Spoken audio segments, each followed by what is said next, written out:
রাজধানী ঘেঁষা জনপদ ঢাকার 0 পয়েন্ট থেকে মানিকগঞ্জের দূরত্ব কেবল 68 কিলোমিটার, কিন্তু কতই না পার্থক্য। ইট পাথরের নগর ঢাকায় গাছ আর জলাশয়ের অভাব, কিন্তু মানিকগঞ্জে বিশাল বিশাল গাছ আর জলাশয় এই গরমেও স্বস্তি এনে দেয় যে কাউকে। গাজীখালী, ধলেশ্বরী ও কালীগঙ্গার তীরে গড়ে ওঠা এই জেলা শিল্পায়নে কিছুটা পিছিয়ে, কিন্তু আধ্যাত্মিকতায় পরিপূর্ণ লোকসঙ্গীত একে করেছে বিখ্যাত। এই জেলার হাজারি গুড় খেয়ে ব্রিটিশ আমলে রানী এলিজাবেথ হাজারি নামের একটি সিলমোহরও তৈরি করে দিয়েছিলেন, যা 1 কেজির দামই 2000 টাকা। জেলার পরিচিতিমূলক স্লোগানই হল লোকসঙ্গীত আর হাজারি গুড় মানিকগঞ্জের প্রাণের সুর। জারি সারি বিচার কবি বাউল গানের চর্চায় মানিকগঞ্জের নেই চুরি। আরও আছে মুর্শিদি, মারফতি, গাজীর, গাজনের, বেহুলার বা ধোয়া গান, বারোমাসি, মেহেদি তোলা বা বিয়ের গীত, ঘেটু গানও জীবনে আনে ছন্দ। আছে মার্সিয়া, পাঁচালি, অন্নি বা ব্যাং বিয়ের গানও। সঙ্গীতের প্রতি নারীর টান আলাদা করেছে মানিকগঞ্জের মানুষকে। কয়েক দশক আগেও এখানকার গ্রামে বাড়ির আঙিনা, মাঠ আর বটের ছায়ায় বসত লোকসঙ্গীতের আসর। আরও থাকত পুঁথি পদাবলী,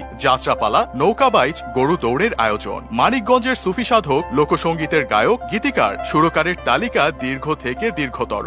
ভবা পাগলা, কালু শাহ, কায়েমুদ্দিন শাহ, সাইদুর রহমান বয়াতি, গেন্দু বয়াতিরা বাংলার লোক সংস্কৃতির কিংবদন্তি। বর্তমান যুগেও মমতাজ বেগম, কিরণ চন্দ্র রায়, কদম আলী বয়াতি, আবুল সরকাররা সংস্কৃতির অনন্য একটি ধারাকে বয়ে চলেছেন। লোকসঙ্গীতে সব কথার মানে যেমন বোঝা যায় না, রয়ে যায় রহস্য, তেমনি মানিকগঞ্জ নামেও আছে রহস্য। এই নাম কি করে এলো তা বলতে পারে না কেউ। নামের প্রথম অংশ মানিক শব্দটি এসেছে সংস্কৃত মানিক্য থেকে। মানিক হচ্ছে চুনি পদ্মরাগ। অন্যদিকে গঞ্জ শব্দটি ফার্সি। ব্রিটিশ আমলে 1845 সাল মহকুমা হওয়ার আগে ঐতিহাসিক বিবরণ বা সরকারি নথিতে মানিকগঞ্জ নামটি ছিল না। লোকে বলে অষ্টাদশ শতকের প্রথম দিকে মানিক শাহ নামে এক সুফি দরবেশ আসেন জেলায়। প্রথমে সিংগাইর, পরে হরিরামপুর, বর্তমানের মানিকনগর ও শেষে ধলেশ্বরী তীরে খানকা বানিয়ে করেন ধর্মপ্রচার। এক রাতে মানিক শাহ উধাও হয়ে যান। লোকে বলে তার নামেই মানিকগঞ্জ। কেউ বলেন নবাব সিরাজউদ্দৌলার সঙ্গে বিশ্বাসঘাতকতা করা মানিক চাঁদের নামে মহকুমা করে ইংরেজরা। প্রথমে মহকুমাটি ছিল ফরিদপুর জেলার অধীনে। 11 বছর পর তা আসে ঢাকায়। সেই মানিকগঞ্জের অনেক কিছুই আজ নদীর বুকে। তখনকার জাফরগঞ্জ থানা ও শহরের অস্তিত্ব নেই। 1920 দশকে পুনর্গঠন হয় থানাগুলো। 3 থানা ভেঙে হয় 7টি। 1984 সালের 1 মার্চ মানিকগঞ্জ হয় জেলা।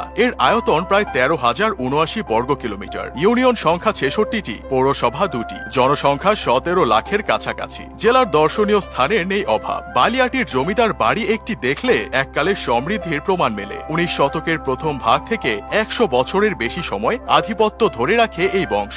এই বাড়ির নাম ছড়িয়েছে বিদেশেও। আরও আছে তেওতা জমিদার বাড়িও। এর অবস্থান শিবালয় উপজেলায়। বাড়ির 55টি কক্ষ এখন জরাজীর্ণ অবস্থায় আছে। নদী ভাঙা 56টি পরিবার আশ্রয় নিয়েছে এখানে। বেশ কিছু দৃষ্টিনন্দন মঠও আছে মানিকগঞ্জে। মাচাইন গ্রামে সুলতানি আমলের মাজার ও মসজিদ। দেশে ভেষজ চিকিৎসায় প্রবাদ পুরুষদের কবিরাজ বাড়ি ছাড়াও আছে স্বপ্নপুরী, ফালসাটিয়া খামার বাড়ি, নাহার গার্ডেন। মানিকগঞ্জের কাদামাটি জন্ম দিয়েছে বহু জ্ঞানী গুণী মানুষকে। অনেকেই জানেন না নোবেল জয়ী বাঙালি অর্থনীতিবিদ ডক্টর অর্মত্য সেনের শেকড় এখানেই। মানিকগঞ্জ শহরের কাছে মত্তগ্রামে তার পূর্বপুরুষদের ঠিকানা। শৈশবে দেশ ছেড়ে যান তার বাবা মা। ভাষা শহীদ রফিকুদ্দিন আহমেদের জন্ম সিংগাইর উপজেলার পারিল বলধারা গ্রামে। 1986 সালে নির্বাচনের পর এরশাদ সরকারের উপরাষ্ট্রপতি বিচারপতি AKM নুরুল ইসলাম এবং ঢাকা সিটি কর্পোরেশনের সাবেক মেয়র M A মালেকের জন্মও এই জেলাতে। তার ছেলে জাহিদ মালেক স্বপন 10 বছর ছিলেন স্বাস্থ্যমন্ত্রী। মুক্তিযুদ্ধের সংগঠক ও পরে মন্ত্রী হওয়া ক্যাপ্টেন আব্দুল হালিম চৌধুরীও এই মাটির সন্তান। বিএনপির সাবেক মহাসচিব খন্দকার দেলোয়ার হোসেন, হারুনুর রশিদ খান মুন্নুর জন্মস্থানও মানিকগঞ্জে।